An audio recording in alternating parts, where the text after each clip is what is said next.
নমস্কার, রান্নাঘরে রসনা চ্যানেলে আপনাদের সবাইকে স্বাগত জানাই। আশা করি আপনারা সবাই ভালো আছেন।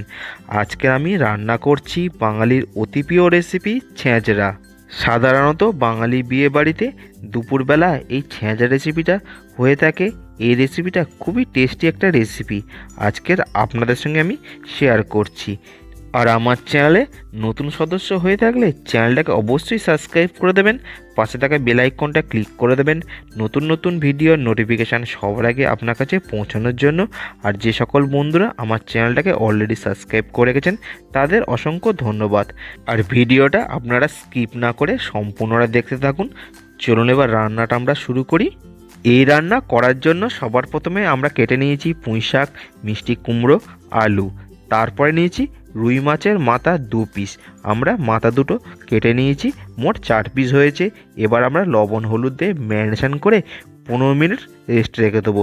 এখানে আপনারা কাতলা মাছের মাথা বা ভেটকি মাছের মাথাও নিতে পারেন। মাছের মাথা ভালো করে ম্যারিনেশন করা আমাদের কমপ্লিট। 15 মিনিট পর গ্যাসে কড়াই বসিয়ে তাতে দিচ্ছি সর্ষের তেল। তেল ভালো করে গরম হয়ে গেলে চারিদিকে স্প্রেড করে দিয়ে মাথাগুলো একে একে ভেজে নিচ্ছি। এখানে গ্যাসের ফ্লেম মিডিয়াম টু হাই করে মাথাগুলো খুব ভালো করে ভাজতে হবে। মাথাগুলো যত ভালো করে ভাজবেন মাথাগুলো থেকে আঁশটে গন্ধ ততটাই চলে যাবে। মাথাগুলো একটা সাইড ভাজা হয়ে গেল, অপর সাইডে উল্টে দিলাম।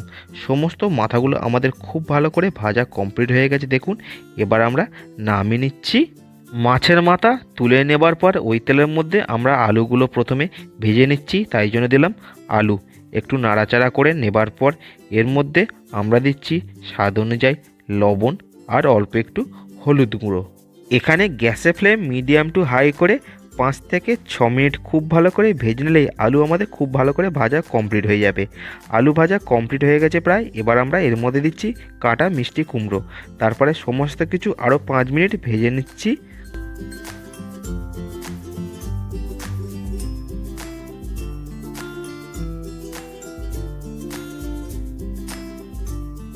আলু আর কুমড়ো ভালো করে ভাজা কমপ্লিট, নামিয়ে নিচ্ছি। কড়াইয়ের মধ্যে যতটা তেল আছে তার সঙ্গে আরও সর্ষের তেল অ্যাড করছি। তারপরে ফোড়ন হিসেবে দিচ্ছি শুকনো লঙ্কা আর 5 ফোড়ন। 30 সেকেন্ড একটু নাড়াচাড়া করে নেবার পর এর মধ্যে দিচ্ছি পেঁয়াজ কুচি। এখানে গ্যাসের ফ্লেম মিডিয়াম টু হাই রেখে 7 থেকে 8 মিনিট পেঁয়াজটা খুব ভালো করে আমরা ভেজে নিচ্ছি।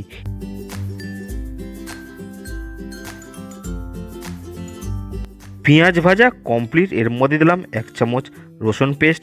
রসুন পেস্ট দেবার পর আমরা আরও 2 থেকে 3 মিনিট ভালো করে কষিয়ে নিচ্ছি। রসুন কষানো আমাদের কমপ্লিট। এবার আমরা এখানে দিচ্ছি 1 চামচ আদা পেস্ট, 1 চামচ কাঁচা পাকা লঙ্কা পেস্ট। সমস্ত কিছু ভালো করে কষিয়ে নিচ্ছি আরও 2 থেকে 3 মিনিট। 2 থেকে 3 মিনিট কষানোর পর এর মধ্যে দিচ্ছি স্বাদ অনুযায়ী লবণ, হলুদ গুঁড়ো, ধনে গুঁড়ো। মশলা এখানে 1 থেকে 1.5 মিনিট ধরে খুব ভালো করে আমাদের মিশিয়ে নিতে হবে। তারপরে এখানে দিচ্ছি অল্প একটু চিনি। চিনিটাও খুব ভালো করে আমরা মিশিয়ে নিচ্ছি।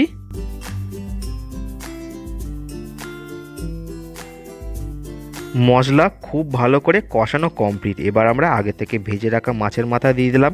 তারপরে মাছের মাথা আর মশলা খুব ভালো করে কষে নিচ্ছি গ্যাসের ফ্লেম মিডিয়াম টু লো করে 3 থেকে 4 মিনিট ধরে। এখানে মাছের মাথাগুলো খুব ভালো করে আমরা ভেঙে দিচ্ছি যাতে মাছের মাথার মধ্যে মশলার টেস্টটা ঢুকে যায়। এতে মাছের মাথার আঁশটে গন্ধ সম্পূর্ণ কমে যায়। মাছের মাথা দেবার পর খুব ভালো করে মশলার সঙ্গে আমাদের কষানো কমপ্লিট হয়ে গেল। এবার আমরা এখানে দিচ্ছি পুঁই শাক। পুঁই শাক দেবার পর গ্যাসের ফ্লেম মিডিয়াম করে 5 থেকে 6 মিনিট খুব ভালো করে কষিয়ে নিচ্ছি।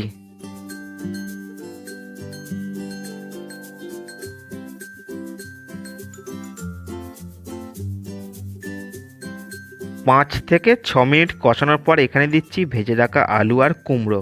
এবার আমরা গ্যাসের ফ্লেম মিডিয়াম টু হাই করে আরও 5 থেকে 6 মিনিট ধরে কষিয়ে নেব। এখানে আমরা কোনো জলের ব্যবহার করব না, কারণ পুঁই শাক থেকে অনেকটাই জল রিলিজ হবে। কষাতে কষাতে এবার আমরা এর মধ্যে দিচ্ছি ভাজা জিরের গুঁড়ো। এতে খুব সুন্দর একটা ফ্লেভার আসে, যা তরকারিটা খেতে খুবই ভালো লাগে। 5 থেকে 6 মিনিট খুব ভালো করে কষানো আমাদের কমপ্লিট। এবার আমরা ঢাকা দিয়ে রাখছি গ্যাসের ফ্লেম মিডিয়াম টু লো করে 5 থেকে 6 মিনিটের জন্য। 5 মিনিট পর ফিরে এলাম। দেখুন আমাদের তরকারির মধ্যে কতটা জল রিলিজ হয়েছে। এবার আমরা তরকারিটা আবার কষাতে থাকবো গ্যাসের ফ্লেম মিডিয়াম টু হাই করে।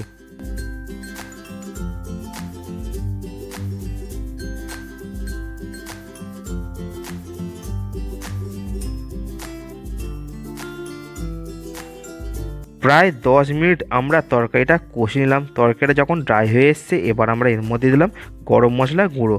সমস্ত কিছু খুব ভালো করে মিশিয়ে নিলেই আমাদের ছ্যাঁচড়া রেসিপিটা কমপ্লিট হয়ে গেল।